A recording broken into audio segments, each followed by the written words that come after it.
estamos otra vez de regreso para terminar este estudio que comenzamos en nuestra última sesión. Estamos comparando tres cosas. Número uno, la perspectiva de las últimas tres plagas en Apocalipsis el capítulo 16. En segundo lugar, la historia del Éxodo en Éxodo 14 y 15. Y luego lo que dice el Espíritu de Profecía sobre este mismo periodo de las últimas tres plagas. Estamos en la página 103 de nuestro sílabo, donde dice encerrados y sin escape. La ira de Faraón y de los egipcios ha aumentado hasta tal punto que están enfurecidos en contra del pueblo de Dios, porque el pueblo de Dios ha salido de Egipto y están enojados. Por lo tanto, Faraón dice, vamos tras ellos y recuperémoslos otra vez como esclavos nuestros. Es decir, está furioso el gran dragón por todas las calamidades que han caído sobre Egipto y porque ha perdido su apoyo, ha perdido sus gentes. Y ahora el pueblo de Dios que ha salido de Egipto se encuentra a orillas del Mar Rojo y se encuentran atrapados. Vamos a leer en Éxodo 14, 5 al 9, las intenciones de Faraón. Dice, y fue dado aviso al rey de Egipto, que el pueblo huía, y el corazón de Faraón y de sus siervos se volvió contra el pueblo. Y dijeron, ¿cómo hemos hecho esto de haber dejado ir a Israel? El pueblo de Dios había salido de Egipto. ¿Para que no nos sirva? Y luego dice, y unció su carro y tomó consigo su pueblo, 100 carros escogidos y todos los carros de Egipto y los capitanes sobre ellos. Y endureció Jehová el corazón de Faraón, rey de Egipto, y él siguió a los hijos de Israel. Pero los hijos de Israel habían salido con mano poderosa. Siguiéndolos pues los egipcios con toda la caballería y carros de Faraón, su gente de a caballo y todo su ejército, los alcanzaron acampados junto al mar delante de Baal-Zephón. Ahora ustedes pueden imaginarse la escena. Vienen los enemigos de Israel que han escapado de Egipto, han salido de Egipto, llamados por Moisés, por el fuerte clamor de Moisés. Y ahora están junto al Mar Rojo y están atrapados, porque el mar está al frente, en un lado hay una cordillera, atrás vienen los egipcios y en el otro lado un desierto. No había escape. Éxodo 14 y el versículo 3, Faraón dice, estos van a ser fácil presa. Vamos a recuperarlos otra vez como nuestros siervos. Los que no estén dispuestos los vamos a matar. Dice allí en Éxodo 14 y el versículo 3, porque Faraón dirá de los hijos de Israel, encerrados están en la tierra, el desierto los ha encerrado. Es decir, este pueblo no tiene escape, son fácil presa nuestra. Y el pueblo empieza a pensar que Dios los ha desamparado. Pero si ustedes leen Éxodo 14, 13 y 14, Moisés le dice, no se preocupen, que esta guerra es de Jehová. Dios va a pelear por ustedes. Esto es justificación por la fe. ¿Sabe? Nosotros pensamos que justificación por la fe sencillamente significa creer en Dios y entonces Dios nos justifica. Aquí vamos a necesitar justificación por la fe. Porque en realidad, mis queridos hermanos y hermanas, cuando llegue este momento, nosotros vamos a saber que nuestro único escape, nuestra única esperanza de salvación física será si Dios interviene, confiar en Dios. Eso es justificación por la fe. Ahora, están encerrados, dice Faraón. La hermana White en la página 104 del sílabo tiene esta cita, Patriarcas y Profetas, página 289. Los hebreos estaban acampados junto al mar, cuyas aguas presentaban una barrera aparentemente infranqueable ante ellos, mientras que por el sur una montaña escabrosa obstruía su avance. ¿Cuál era el gran obstáculo para el escape del pueblo de Dios? El mar, dice ella. Era una barrera aparentemente que infranqueable. Así que parecía que iban a perecer, Pero ahora de repente cae una plaga de oscuridad. Vamos a leerlo. Éxodo 14, 19 y 20. Dice, y el ángel de Dios que iba delante del campamento de Israel se apartó e iba en pos de ellos. Y asimismo la columna de nube que iba delante de ellos se apartó y se puso a sus espaldas. Saben que la columna de fuego y nube iba delante de ellos. Esto dice que la columna de nube y fuego subió por encima de sus cabezas, se interpuso entre ellos y los egipcios. Sigue diciendo en el versículo 20, e iba entre el campamento de los egipcios y el campamento de Israel, y ahora escuchen, y era nube y tinieblas para aquellos, y alumbraba a Israel. Y en toda aquella noche no se acercaron los unos a los otros. Una plaga de oscuridad sobre los egipcios, pero sobre el pueblo de Dios, luz. Recuerden eso. Esa es la quinta plaga. Ahora, la sexta plaga, el secamiento de las aguas. Mientras las aguas estaban unidas, el pueblo de Dios estaba en peligro. Pero si de alguna manera las aguas se secaban, habría un escape para el pueblo de Dios. ¿Están captando el paralelo con la sexta plaga? Secamiento. En Éxodo 14, 21 dice, y extendió Moisés su mano sobre el mar, e hizo Jehová que el mar se retirase por recio viento oriental toda aquella noche. Y volvió el mar en ¿qué? En seco. Y las aguas quedaron divididas. Recuerden que leímos en Apocalipsis 16 que dice que Babilonia se dividió en tres partes. Antes Babilonia estaba unida. Y aquí dice divididas y también dice que el agua se... Qué interesante. Sigue diciendo, entonces los hijos de Israel entraron por el medio del mar. ¿Se preparó un camino, sí o no? Sí.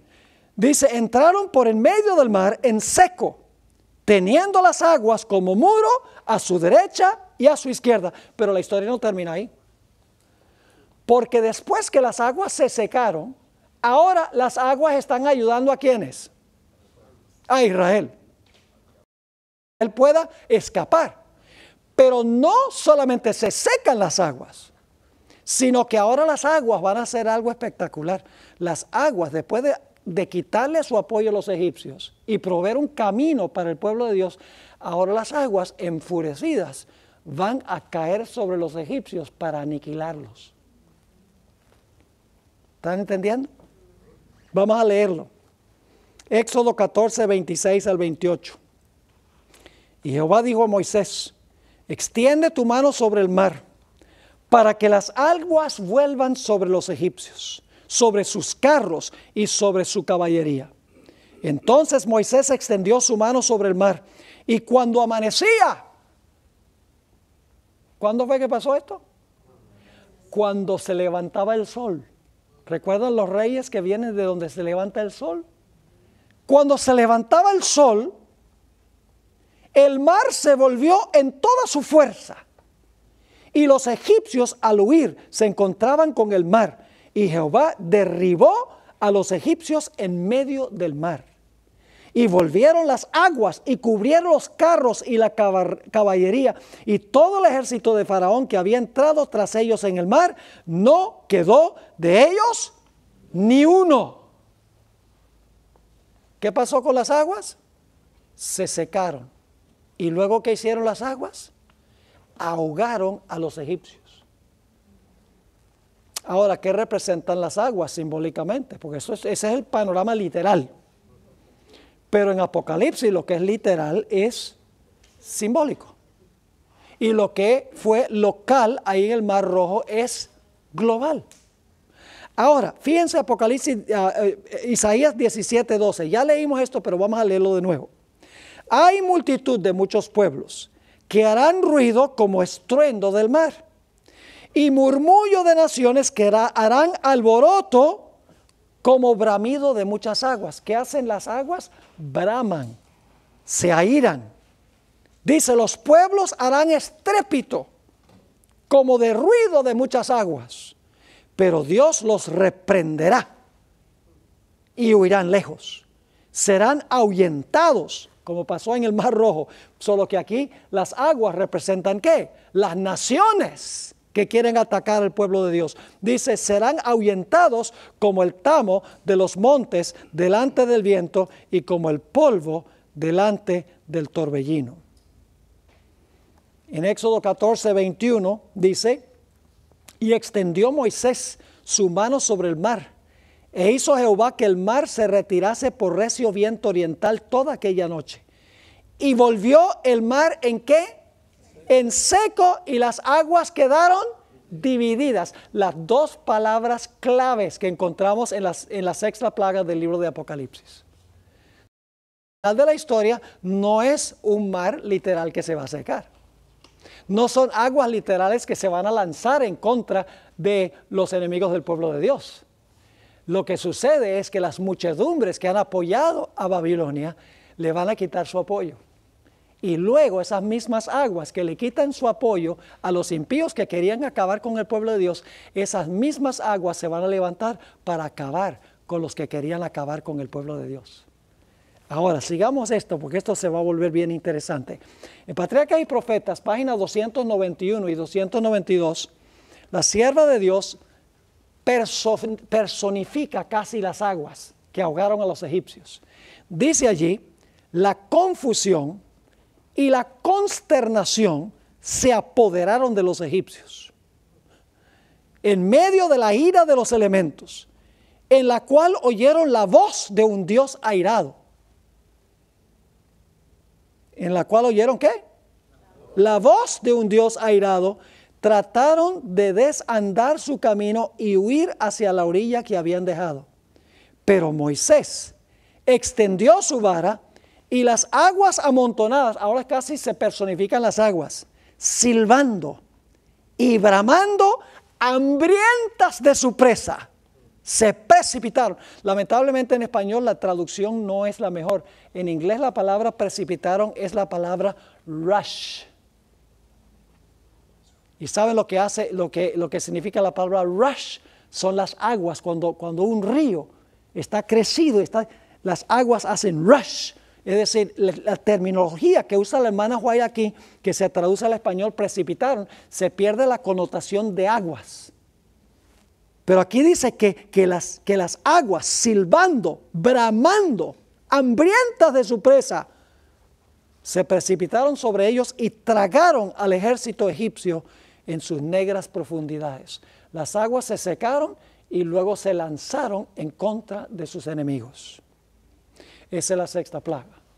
Oscuridad, secan las aguas, luego las aguas ahogan al pueblo de Dios y ahora viene la séptima plaga. Y ustedes dicen, ¿dónde está la séptima plaga? A orillas del Mar Rojo. ¿Recuerdan lo que sucedió en la séptima plaga? Hubo un terremoto, relámpagos, truenos, la voz de Dios. Necesitamos ir al Salmo 77 para ver qué pasó en el Mar Rojo cuando las aguas se secaron y las aguas se lanzaron contra los egipcios. Salmo 77 y el versículo 16 al 20. Está hablando de lo que pasó a orillas del Mar Rojo. Te vieron las aguas, oh Dios. Las aguas te vieron y temieron. Casi personifica las aguas, ¿no? Los abismos también se estremecieron. Las nubes echaron inundaciones de aguas. ¿Hubo gran precipitación en la séptima plaga que vimos en Apocalipsis? ¿Cómo no? Dice, las nubes echaron inundaciones de aguas, tronaron los cielos y discurrieron tus rayos. ¿Hay truenos y relámpagos, sí o no? Claro, las nubes echaron precipitación, ¿cómo no? Dice, la voz de tu trueno, la voz de Dios es la que suena como un trueno. Pueden ver eso en Juan, el capítulo 12. Dice, la voz de tu trueno estaba en el torbellino, tus relámpagos alumbraron el mundo, se estremeció y tembló la tierra. Y ustedes dicen, ¿y esto a qué evento se refiere? ¿A qué momento? Sigamos leyendo. En el mar fue tu camino. ¿Recuerdan la palabra camino? Preparar un camino. En el mar fue tu camino y tus sendas en las muchas aguas y tus pisadas no fueron conocidas. condujiste a tu pueblo como ovejas por mano de Moisés y Aarón. Esto está describiendo lo que pasó a orillas del Mar Rojo. Lo mismo que la séptima plaga, la voz de Dios como un relámpagos, truenos, voces, un terremoto gigantesco, precipitación torrencial del cielo. Lo que leímos en cuanto a la séptima plaga está aquí en el Salmo 77. ¿Saben algo interesante? Que entre los egipcios imperó un pánico. Vamos a leer Éxodo 14, 23 al 25. ¿Están viendo los paralelos? Éxodo 14, 23 al 25. Y siguiéndolos los egipcios, entraron tras ellos hasta la mitad del mar. Toda la caballería de Faraón, sus carros y su gente. Y aconteció a la vigilia de la mañana. Fíjense, cuando se va a levantar el sol. En Apocalipsis son los reyes que vienen de donde se levanta el sol. Dios vino a rescatar a su pueblo, aquí en el Mar Rojo. Dice, aconteció a la vigilia de la mañana que Jehová miró el campamento de los egipcios desde la columna de fuego y nube y trastornó el campamento de los egipcios y quitó las ruedas de sus carros y los trastornó gravemente. Ahora se confunden, ¿sí o no? Están todos confundidos. Entonces los egipcios dijeron, huyamos de delante de Israel, porque Jehová pelea por ellos contra los egipcios. Cuando el dice que la batalla de Armagedón es la batalla del gran Dios Todopoderoso. Algunos que interpretan las profecías, no en la iglesia adventista, sino otros cristianos, dicen que la batalla de Armagedón es cuando Cristo esté viniendo en las nubes, los impíos les están tirando cohetes para impedir la segunda venida. Ese no es el panorama. El panorama es que al pelear contra el pueblo de Dios, están peleando contra el Dios del pueblo. Es una lucha contra Dios en la persona de su pueblo. Y cuando los egipcios se metieron con el pueblo, Dios dijo, se están metiendo conmigo. Por eso es tan importante el pacto. Éxodo 14, 17 y 18. ¿Para quién era la gloria aquí? ¿Para Israel? La gloria es nuestra, nosotros confiamos en el Señor. No, fíjense lo que dice.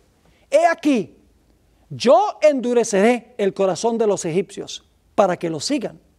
Y yo me glorificaré en Faraón y en todo su ejército, en sus carros y en su caballería. Y sabrán los egipcios que yo soy Jehová, cuando me glorifique en Faraón, en sus carros y en su gente de a caballo. ¿Para quién era la gloria de esta liberación? La gloria era para Dios. Al luchar contra el pueblo de Dios, estaban luchando contra el Dios del pueblo. Y eso es un concepto del pacto. Como el pueblo de Dios ha hecho un pacto con Dios, Dios dice, yo hice un pacto con mi pueblo y yo tengo que protegerlos. Porque si ellos hicieron pacto conmigo, yo tengo que protegerlos a ellos para cumplir mi lado del pacto. Ustedes conocen la historia de cuando Saulo de Tarso iba en camino a Damasco para perseguir a algunos cristianos. Cuando estaba andando, una luz deslumbrante lo tumbó al suelo. Y la voz dijo, Saulo, Saulo, ¿por qué me persigues? Y Saulo está escuchando esta voz del cielo y dice, bueno, sí, yo no sabía que Damasco quedaba para arriba. Bueno, no pensó eso. Pero Damasco no, Damasco estaba enfrente de él. Yo me he quedado en el lugar donde se cree que sucedió esto. En el 2001, en mayo, hice un viaje, una gira de predicación por el Líbano, Siria y Jordania. Y nos quedamos ahí en el lugar donde se cree que pasó esto. No se sabe a ciencia cierta, pero por lo menos queda cerca de Damasco. Hubiera sido el camino por donde transitó Saulo. Y entonces Saulo dice, pero ¿quién eres tú para saber a quién estoy persiguiendo? Jesús dice, yo soy Jesús de Nazaret a quien tú persigues. Al perseguir al pueblo, está persiguiendo a Jesús. Esa es la guerra final. No es una guerra directa contra Dios, sino una guerra contra Dios en la persona de su pueblo. En cuanto lo hicisteis a uno de estos mis hermanos más pequeñitos, a mí lo hicisteis, dice Jesús en Mateo el capítulo 25. Hay 4 ilustraciones que yo tengo aquí en la nota en la página 106 que nos ayudan a entender esto. En la antigüedad, un rey grande a veces hacía un pacto, o un rey pequeño hacía un pacto con un rey grande, con un rey más poderoso. Cuando el rey menor hacía un pacto con el rey mayor, el rey menor decía, mira, yo prometo obedecerte como mi soberano, pero tú te comprometes a protegerme. Pues esa es la relación de Dios con su pueblo, el pacto. El pueblo dice, mira, Señor, yo te voy a obedecer a ti, pero tú te encargas de protegerme. Y el que guerrea en contra, en la antigüedad, cuando alguna nación venía y guerreaba con el rey menor, ¿quién se metía a la pelea? El rey mayor, porque había un pacto. Se puede conocer esto por la relación entre un pastor y sus ovejas. David es el ejemplo primordial. ¿Qué pasaba cuando venía un oso para comerse una de las ovejas de David? David decía, allá la oveja, yo me voy de aquí, porque de pronto me mata a mí también. No, cuando el león o el oso quería comerse la oveja, se estaba metiendo ¿con quién? Con David. Jesús es el pastor y somos sus ovejas. Y el que quiere destruir sus ovejas está tocando al pastor. Otra forma de ilustrarlo es la relación entre un esposo y una esposa. ¿Qué pasa si una persona está maltratando a la esposa de uno? Decir, bueno, esa es mi esposa, no soy yo. No, señor. ¿Qué hace el esposo? El esposo de Eva. No te metas con ella. Esa es mi esposa, somos una carne. Si tú te metes con ella, te estás metiendo conmigo. ¿Le está quedando claro? La iglesia es el cuerpo y Cristo es la cabeza. El que toca el cuerpo, toca también la cabeza. Así que cuando hacemos un pacto con el Señor se compromete a proteger a su pueblo. Eso es lo que está pasando ahí en el Mar Rojo y lo que va a pasar al final de la historia. La guerra final no es directamente los impíos contra Dios, sino los impíos contra Dios en la persona de los seguidores del Señor. Las aguas que son de los malignos contra el pueblo de Dios que va a pasar por las aguas. Y ahora lo interesante es que después que el pueblo de Dios pasa por ese camino donde Dios vino a rescatarlos, Dios les preparó el camino para el escape, llegan al otro lado, las aguas se tragaron a sus enemigos, después de haberse secado las aguas, en Éxodo 15, el cántico de Moisés.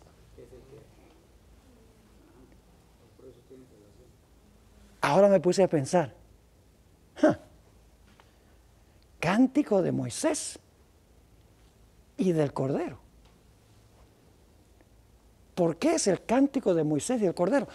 Lo que nos está diciendo Dios a través de Juan en Apocalipsis es, mira, si tú quieres entender lo que va a pasar al final, tienes que ver lo que pasó allá. Entiende primero todos los eventos que llevaron al cántico de Moisés y entonces vas a entender el cántico del Cordero. ¿Están entendiendo? Y Apocalipsis a veces nada más nos da claves. Por ejemplo, en las iglesias menciona la doctrina de Balaam, que está en la iglesia de la doctrina de Balaam. Bueno, cuando encontramos el nombre Balaam, ¿qué tenemos que hacer?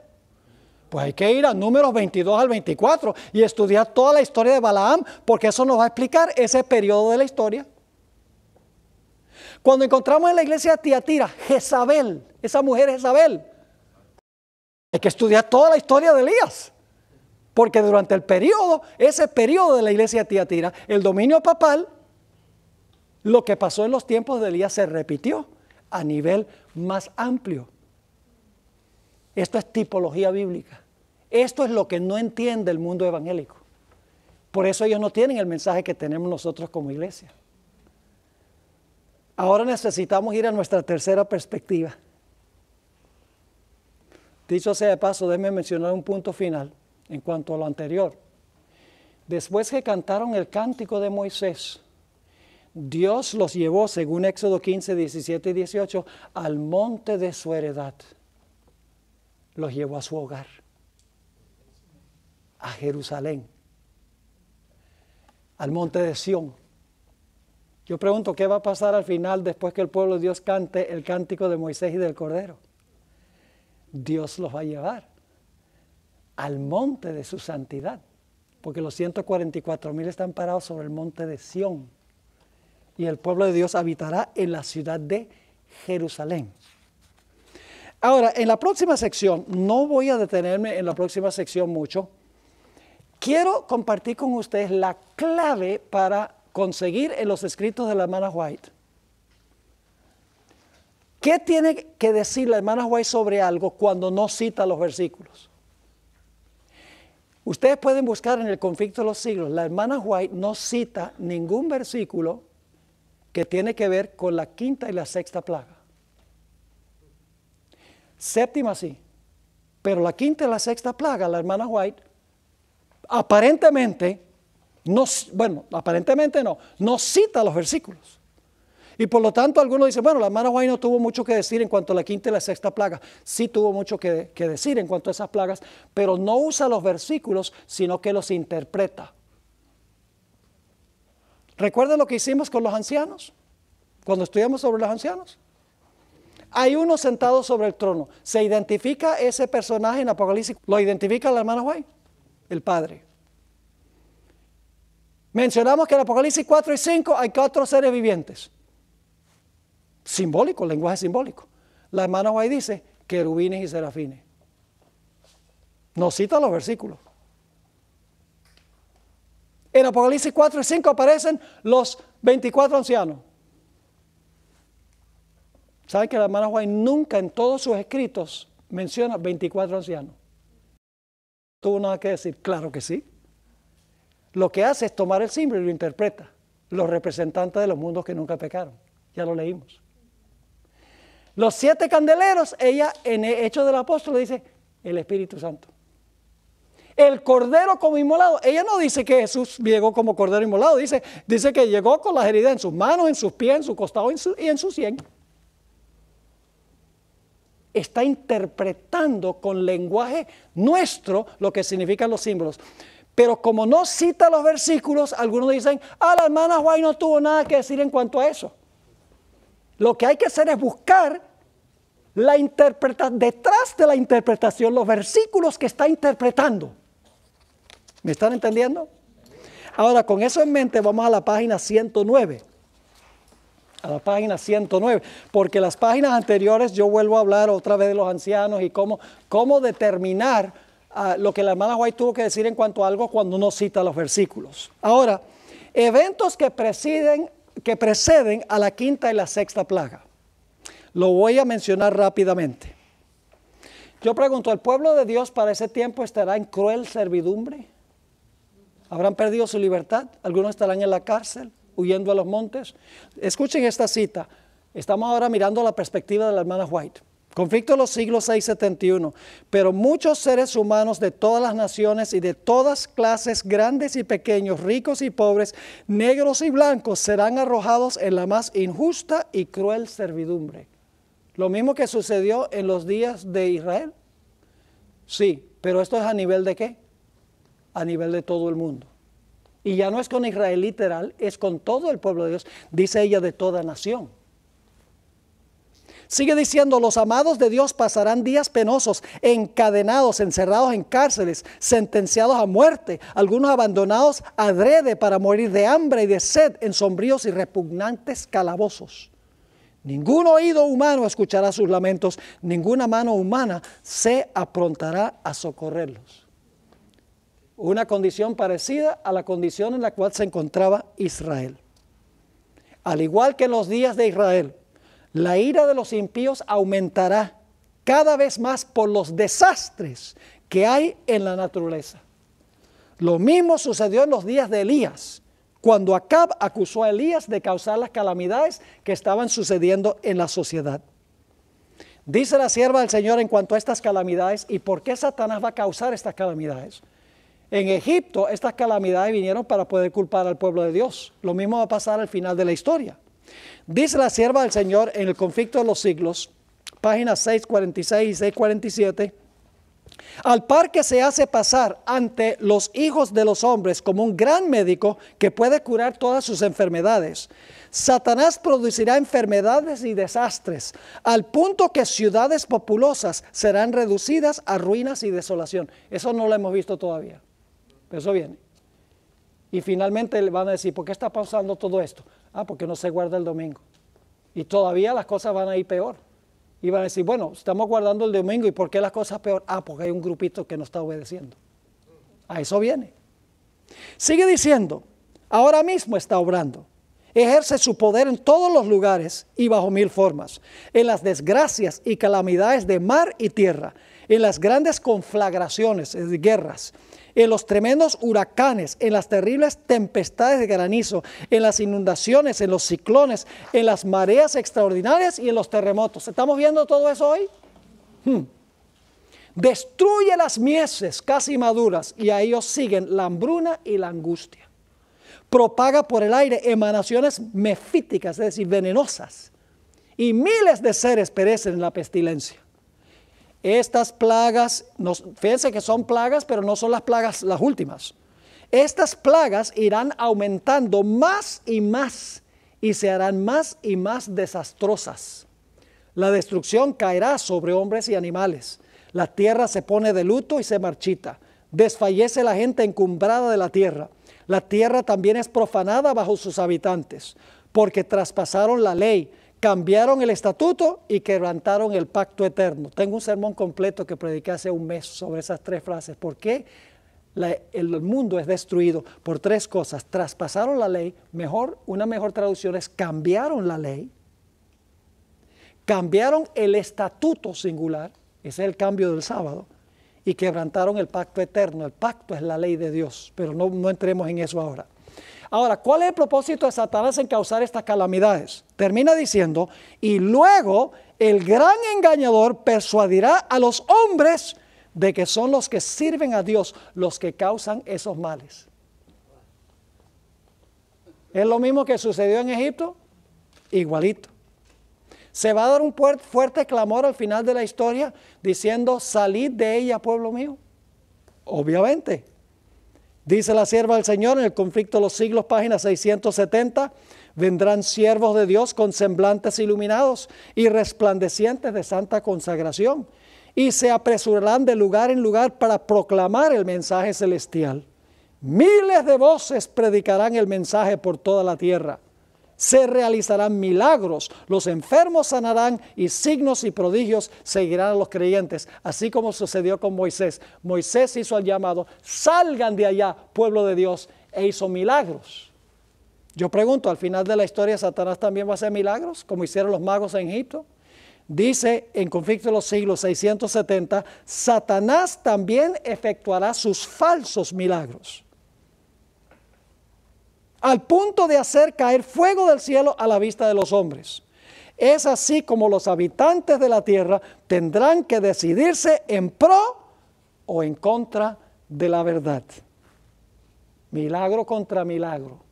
Había que decidir si los milagros de Moisés eran de Dios o si los de los magos eran de Dios. Yo pregunto, ¿va a haber un sellamiento al final de la historia de los que son fieles, como hubo en Egipto? Dice la sierva del Señor, Conflicto de los Siglos 663, el sábado será la gran prueba de lealtad, pues es el punto especialmente controvertido. Cuando esta piedra de toque le sea aplicada finalmente a los hombres, entonces se trazará la línea de demarcación entre los que sirven a Dios y los que no le sirven. ¿La esclavitud del pueblo de Dios va a ser peor por causa del sábado? ¿Como en Egipto? Obviamente. Sigue diciendo, mientras la observancia del falso día de reposo, el domingo, en obediencia a la ley del Estado y en oposición al cuarto mandamiento, será una declaración de obediencia a un poder que está en oposición a Dios.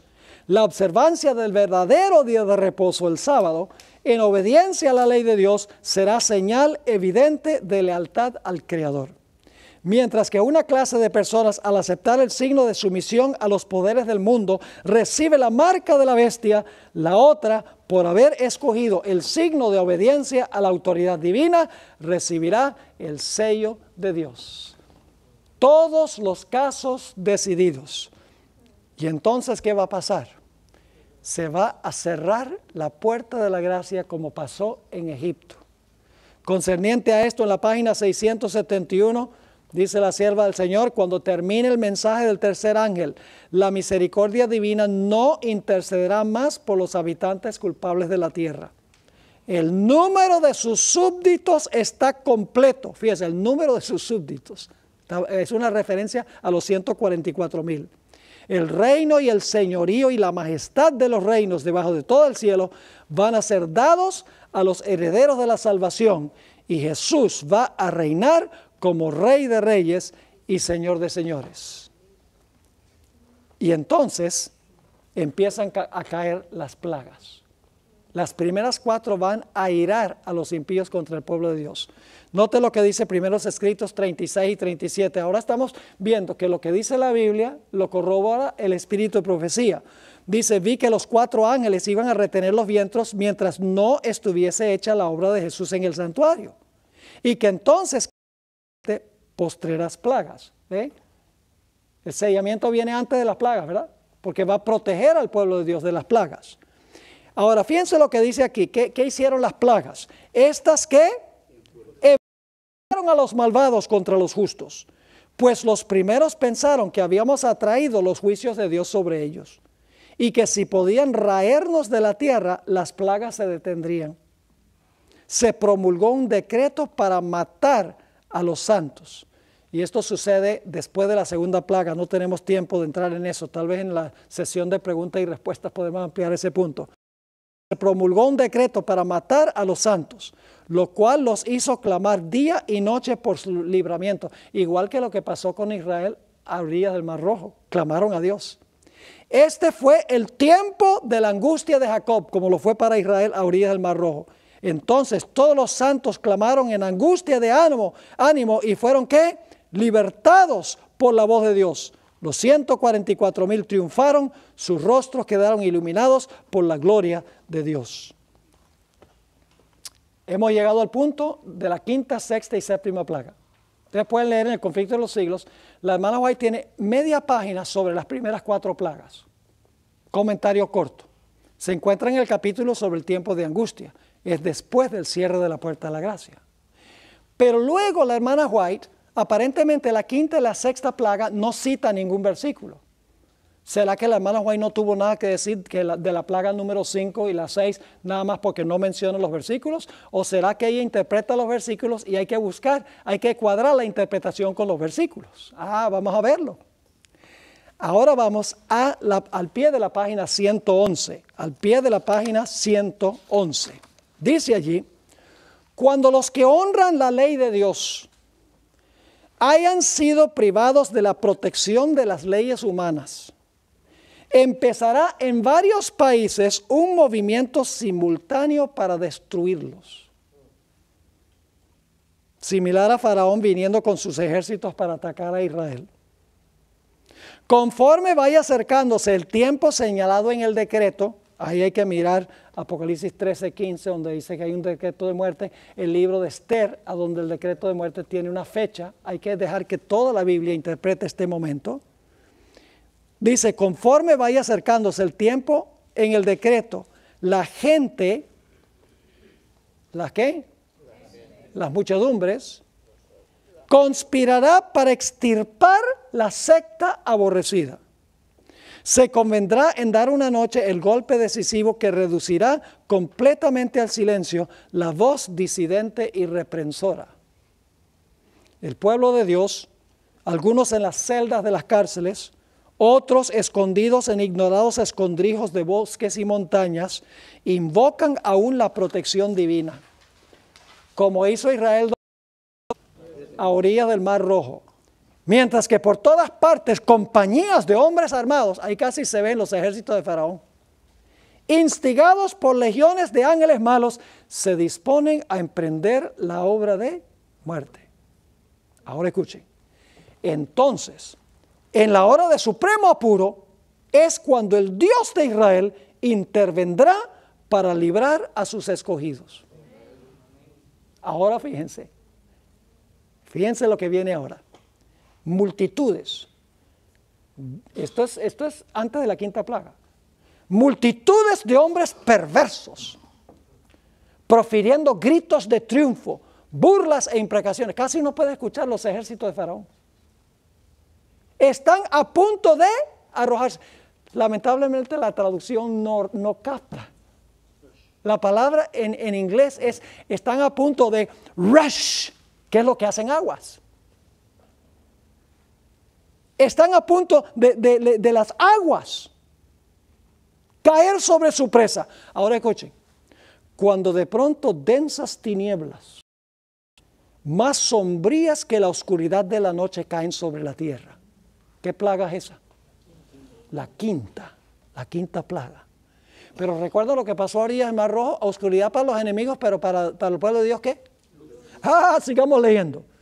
Dice, luego un arco iris que refleja la gloria del trono de Dios se extiende de un lado a otro del cielo y parece envolver a todos los grupos en oración. Tinieblas para los impíos, luz para el pueblo de Dios. Ahora fíjense cuál es el próximo evento. Las multitudes. Simbólicamente, ¿qué son las multitudes? Las aguas.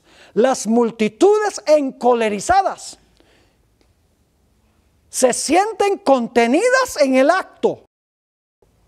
¿Qué plaga es esa? Las multitudes a las aguas se sienten ¿qué?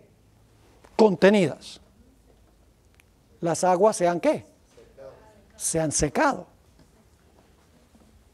Dice, las multitudes encolerizadas se sienten contenidas en el acto. Sus gritos de burla expiran en sus labios. Olvidan el objeto de su ira sanguinaria. Con terribles presentimientos contemplan el símbolo del pacto divino y ansían ser amparadas de su deslumbradora claridad. ¿Están viendo la secuencia aquí? Oscuridad para los impíos, luz para el pueblo de Dios. Y en ese momento, cuando caen las tinieblas, las muchedumbres que quieren ahogar al pueblo de Dios son ¿qué? Contenidas en el acto, son frenadas. Ese es el secamiento del Éufrates, cuando las muchedumbres ya no van a atacar al pueblo de Dios. La hermana White en el siguiente capítulo, que se titula La desolación de la tierra, amplía un poco más este momento. Escuchen esto. Cita Zacarías 14, que leímos. La gente ve que fueron engañados. ¿Qué son las aguas? Muchedumbres, naciones, lenguas y pueblos. La gente son las aguas. La gente ve que fueron engañados. Se acusan unos a otros de haberse mutuamente a la destrucción. Pero todos concuerdan para abrumar a los ministros con la más amarga condenación. Los pastores infieles profetizaron cosas agradables, indujeron a sus oyentes a menospreciar la ley de Dios y a perseguir a los que querían santificarla. Ahora en su desesperación, estos maestros confiesan ante el mundo su obra de engaño. Ahora escuchen, antes de eso, los líderes de Babilonia, del papado y el protestantismo apóstata, ¿cómo los miraba el pueblo? La ramera estaba sobre las aguas y las hijas y la muchedumbre dice, ¿qué son estos sistemas? Pero ahora escuchen lo que va a pasar. Las multitudes, que son las aguas, ¿verdad? Las aguas sobre las cuales se sienta la ramera son multitudes, naciones, lenguas y pueblos. Dice, las multitudes se llenan de furor. Ahora, ¿qué van a hacer las aguas que se desecaron? Que fueron contenidas. ¿Ahora qué van a hacer?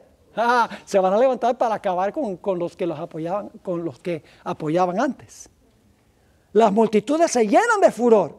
Estamos perdidos, exclaman, y vosotros sois la causa de nuestra perdición, y se vuelven contra los falsos pastores. Precisamente aquellos que más los admiraban en otros tiempos pronunciarán contra ellos las más terribles maldiciones. Las manos mismos que los coronaron con laureles se levantarán para aniquilarlos. Es decir, las espadas ya no van a atacar al pueblo de Dios. Se secaron, le retiraron su apoyo a Babilonia y ahora van a acabar con Babilonia, como las aguas en el Mar Rojo. Dice, las espadas que debían servir para destruir al pueblo de Dios se emplean ahora para matar a sus enemigos. Por todas partes hay luchas y derramamiento de sangre. Y ahora noten la cita de la hermana White. Y esta será la plaga que herirá Jehová a todos los pueblos que hayan peleado contra Jerusalén. La hermana White interpreta a Jerusalén como todo el pueblo de Dios en todo el mundo. Se les consumirán las carnes estando sobre sus pies, y los ojos se les consumirán en sus cuencas, y se les consumirá la lengua en su boca, y sucederá en aquel día que habrá entre ellos una gran consternación procedente de Jehová, y trabará cada cual la mano de su prójimo, y la mano de éste se levantará contra la mano de su compañero. Zacarías 14. En la loca lucha por sus propias desenfrenadas pasiones, y debido al terrible derramamiento de la ira de Dios sin mezcla de piedad, caen los impíos habitantes de la tierra, sacerdotes, gobernantes y el pueblo en general, porque se están matando unos a otros. Las aguas se están acabando con aquellos que antes los apoyaban. Ricos y pobres, grandes y pequeños, y los muertos por Jehová en aquel día estarán tendidos de un cabo, de cabo a cabo de la tierra, no serán llorados, ni recogidos, ni enterrados. Ahora necesitamos preguntarnos si esta perspectiva está correcta, porque la hermana White no ha citado ningún versículo de la quinta o sexta plaga. Sencillamente ha dicho que hay una oscuridad, luz sobre el pueblo de Dios, las multitudes son frenadas, y luego las multitudes se lanzan en contra de los que antes querían matar al pueblo de Dios. Y luego dice que las espadas que debían matar al pueblo de Dios, matarse los unos a los otros. Pero la hermana White no cita ningún versículo de la quinta ni de la sexta plaga. Y toda la gente dice, no tuvo nada que decir. Claro que sí. Ahora vamos a encontrar que en la misma página, en la página 694, la hermana White va a citar el versículo que tiene que ver con la séptima plaga. Ahora, si la hermana White en la página 694 cita versículos que tienen que ver con la séptima plaga, ¿a dónde esperarían ustedes conseguir sus comentarios sobre la quinta y la sexta? En la página anterior. ¿Están viendo la técnica para estudiar? Cuando la hermana White no cita algún versículo. Fíjense ahora lo que dice la hermana White en la página 690, la que acabé de leer es la 693. La primera que leí es la página 693. Y luego la ampliación en el siguiente capítulo. Ahora fíjense la página 694. En medio de los cielos conmovidos, hay un claro de gloria indescriptible, de donde baja la voz de Dios, semejante al ruido de muchas aguas, diciendo, hecho es, Apocalipsis 16, 17, la séptima plaga. Esa misma voz sacude los cielos y la tierra. Sigue un gran terremoto, cual no fue jamás desde que los hombres han estado sobre la tierra. Esos versículos describen la séptima plaga de Apocalipsis. El firmamento parece abrirse y cerrarse. La gloria del trono de Dios parece cruzar la atmósfera. Los montes son movidos. ¿Recuerdan que los montes y las islas desaparecen? Dice, los montes son movidos como una señal, como una caña al soplo del viento.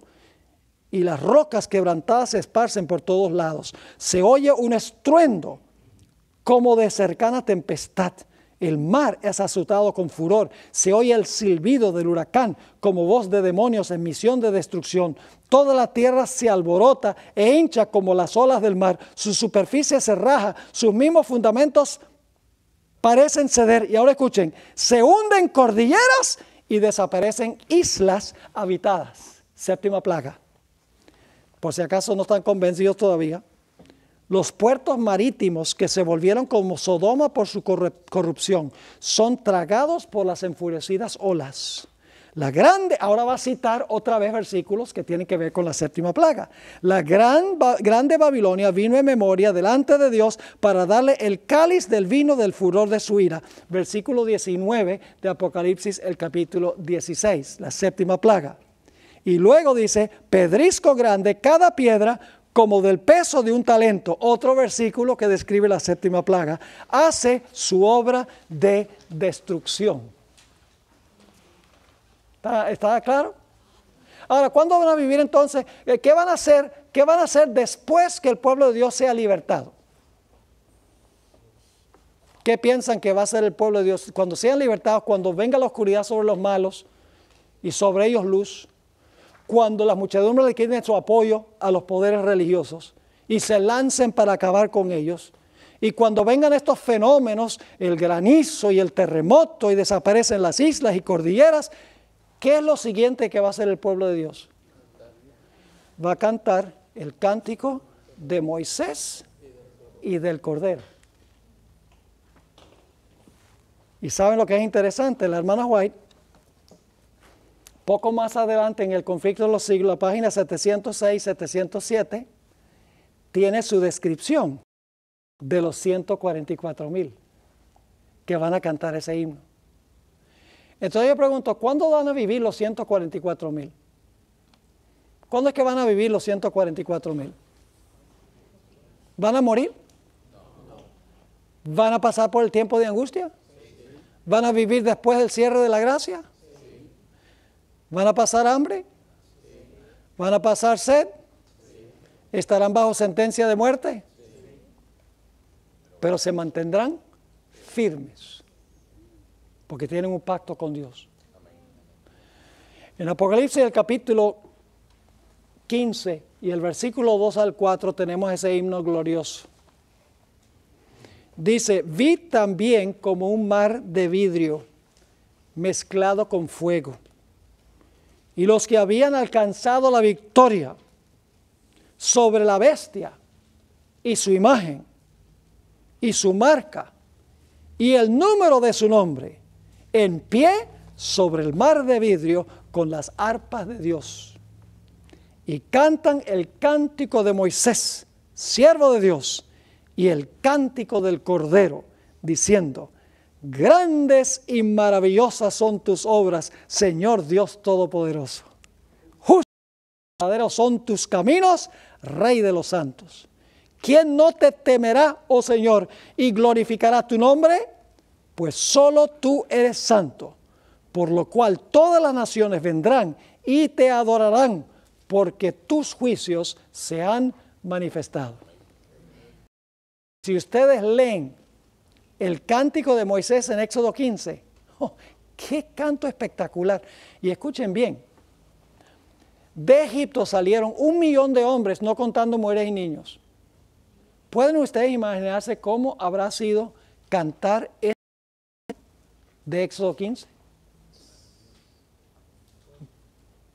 1,000,000 de voces. Eso es si no se unieron las mujeres y los niños. Tiene que haber retumbado hasta las fronteras casi de Canaán. Ese himno de la victoria del pueblo de Dios sobre sus enemigos. Cántico de Moisés. ¿Y cómo va a ser el cántico del Cordero? De Moisés y del Cordero.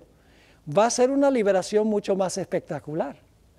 Porque la liberación de Israel fue un pueblo al lado de un mar en cierta localidad geográfica. Pero al final de la historia, la liberación será de todo el pueblo de Dios, reunido en todo el planeta, el Israel espiritual de Dios, libertado por Dios en todos los sitios del planeta. Qué gloriosa será la liberación del pueblo de Dios.